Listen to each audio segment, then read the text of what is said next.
बिस्मिल्लाहिर्रहमानिर्रहीम अस्सलातु वस्सलामु अलैका या सय्यदी या रसूल अल्लाह अस्सलातु वस्सलामु अलैका या सय्यदी या हबीब अल्लाह। तमाम सुनने वालों को मेरा सलाम। मैं हूं राना अज़ीम।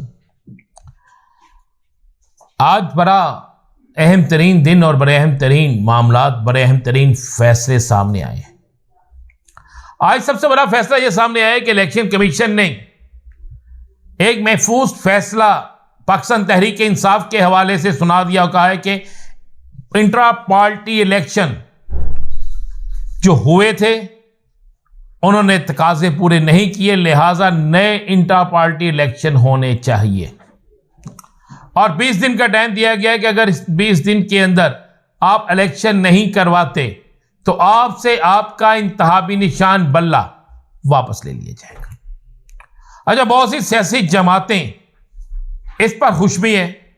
बहुत सी सियासी जमातों के रहनुमाओं से मेरी बात हुई तो उनका कहना है कि जनाब इससे हमें बहुत फायदा होगा जब बल्ले का निशान नहीं होगा, और जब ये इंट्रा पार्टी इलेक्शन नहीं कराएंगे तो फिर पीटीआई का वोटर जो है वो हमें वोट देगा, या पीटीआई का वोटर वोट नहीं कास्ट करेगा तो फिर हम इलेक्शन आम से जीत जाएंगे। लेकिन इसमें दो सवाल और आपको खबर देता जा रहा हूं। अगर तहरीक इंसाफ का वोटर वोट कास्ट नहीं करता तो वोट की रेशो इंतहाई कम होगी। इसके बावजूद भी मैं आपको यह खबर दे दूं, जो खबर किसी के पास नहीं है। खबर यह है कि अगर इनसे इंतहाबी निशान छीना जाता है जो नहीं छीना जा सकेगा, इसके लिए कानूनी आईनी तकाजे पूरे हैं, और यह खुशी भी, यह मिठाइयां तकसीम करने का अमल भी पीडीएम का खत्म हो जाएगा, जो हमेशा अक्सर उन अक़वात उनके साथ ऐसा ही होता है। अब जो सूरत हाल इस वक्त मौजूदा सूरत हाल है, इसमें मैं आपको यह खबर दे रहा हूं कि दो पहलू, दो चीजों पे तहरीक इंसाफ काम कर रही है। नंबर एक, पहली चीज यह है कि इलेक्शन कमीशन के हुक्म के मुताबिक अब उन्हें अपने इंट्रा पार्टी इलेक्शन करवाने के लिए खुलकर बिल्कुल ओपन इज्तिमा कर सकते हैं। इंट्रा पार्टी इलेक्शन तो इस तरह होते हैं ना, हर शहर में इज्तिमा होता है, उम्मीदवार होते हैं, फिर वो वोट कास्ट करते हैं। इंट्रा पार्टी इलेक्शन एक ये भी होता है। एक इंट्रा पार्टी इलेक्शन ये होता है कि टोटल तमाम मेंबर एग्जीक्यूटिव काउंसिल जो हैं, जनरल काउंसिल मेंबरान, वो किसी एक जगह इकट्ठे हो जाते हैं। एक बड़ा जलसा होता है, तकारीर होती है, कागजात नामजदगी जमा हुई होती है, और वहां पर एक इलेक्शन होता है। वो इलेक्शन जिस तरह मुस्लिम लीग नून ने अपना इलेक्शन कराया था, और जिसमें फौरी तौर पर कह दिया गया था ये सदर है, ये सेक्रेटरी है, ये ताहयात फलां है, ये फलां है, फलां है। वैसे मुझे तो बड़ी हैरानगी हुई कि आज तक किसी पाकिस्तान की सियासी जमात, मासवा एक सियासी जमात, सिर्फ एक, जिसका नाम जमात इस्लामी है, उसके अलावा आज तक किसी भी सियासी जमात ने इंट्रा पार्टी इलेक्शन नहीं कराए जो हकीकत में होते हैं। जबकि पाकिस्तान तहरीक इंसाफ ने जो एक इलेक्शन कराए थे, जो मुझे याद है, वो बिल्कुल इंट्रा पार्टी इलेक्शन, जिसमें अब्दुल अलीम खान साहब भी थे, इसमें और भी बहुत से लोग थे, इवन जहांगीर तरीन साहब भी थे। अब तहरीक इंसाफ को दो मौके मिल गए हैं। एक है कि वो उसे पाकिस्तान की चारों सूबों, केपीके, पंजाब, सिंध और बलोचिस्तान, चूंकि ये नेशनल मामला है, किसी भी सूबे की हाई कोर्ट के अंदर इसको चैलेंज कर सकते हैं, जिस पर इनको रिलीफ मिलने के इम्कानात बहुत ज्यादा हैं। क्योंकि इलेक्शन कमीशन ने जो सवालात पूछे थे, उन सवालात के हवाले से जो ऑर्डर जारी हुआ है उसमें उनका जिक्र ही नहीं है। यह एक बड़ी वाज़ेह तौर पर चीजें हैं।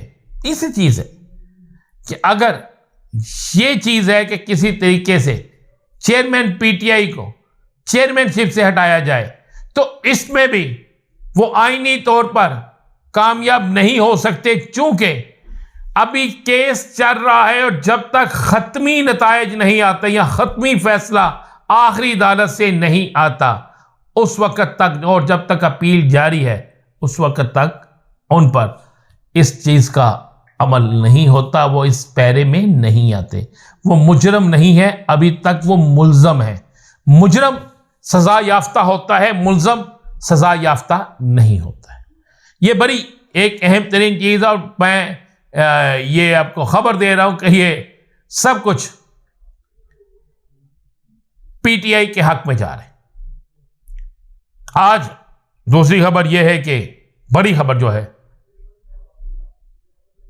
बहुत, आज एक नोट 41 पेजेस का जनाब जस्टिस अतर मिनल्ला साहब ने इलेक्शन के हवाले से जारी किया है, जिसमें उन्होंने बड़े वाज़े तौर पर कहा है कि इलेक्शन के हवाले से खिलाफ वर्जियां हुई थीं। हर सूरत में 90 रोज में इलेक्शन होने चाहिए थे जो नहीं हुए। 12 करोड़ से जायद लोगों को हक के राय रही से महरूम रखा गया, जो कि इंतहाई गलत है। उनके 41 सफ़हात पर मुश्तमिल इख्तलाफी नोट के बाद इलेक्शन कमीशन निगरान हुकूमतों और मुतल्लिका अदारों पर कई सवाल उठते हैं और इस बुनियाद पर जो कहा गया है वो बहुत बहुत बहुत कुछ होता है। तीसरी बड़ी खबर, आज बड़े मियां साहब ने एक बड़े लंबे चौड़े खिताब को अवामी खिताब फरमाया है, जिसे सरकारी टीवी से लेकर तमाम मीडिया पर दिखाया गया। और मियां साहब ने अपने खिताब में कहा वही पुरानी चीज़ें सारी, वही सारी गुफ्तगू दोहराई गई। लेकिन इसमें एक सवाल पैदा होता है, और एक सवाल बल्कि जन्म ले रहा है कि 21 अक्टूबर के बाद मियां साहब बड़ा जलसा क्यों नहीं कर रहे, मियां साहब बड़े जलसे की तरफ क्यों नहीं जा रहे। बलोचिस्तान गए, बड़ा इज्तिमा नहीं किया, उसके बाद किसी शहर में भी एक बड़ा इज्तिमा नहीं किया, और आखिरकार सारी तवज्जो मरी पर ही क्यों है। तो आपको यह खबर दे रहा हूं, जो किसी के पास खबर नहीं होगी, आज आपको वक्त से पहले खबर दे रहा हूं। मरी से शाहिद हकान अब्बासी की सियासत का खात्मा करने के लिए मरी में राब्ते ज्यादा तेज किए जा रहे हैं। सुनने में आया नहीं, बल्कि मेरे पास खबर यह है कि मरियम नवाज शरीफ या मरियम औरंगजेब, इन दोनों में से किसी एक को मरी के हल्के से इलेक्शन लड़ाया जाएगा, जिस हल्के से शाहिद हकान अब्बासी इलेक्शन लड़ते थे, ताकि उन्हें यह एहसास दिलाया जाए कि उनका वजूद, सियासी वजूद नून लीग की वजह से था। अब शाहिद हकान अब्बासी इस पर किसको मैदान में उतारते हैं या इस पर खामोश रहते हैं, ये तो आने वाला वक्त बताएगा। इजाजत दीजिए, अल्लाह हाफिज।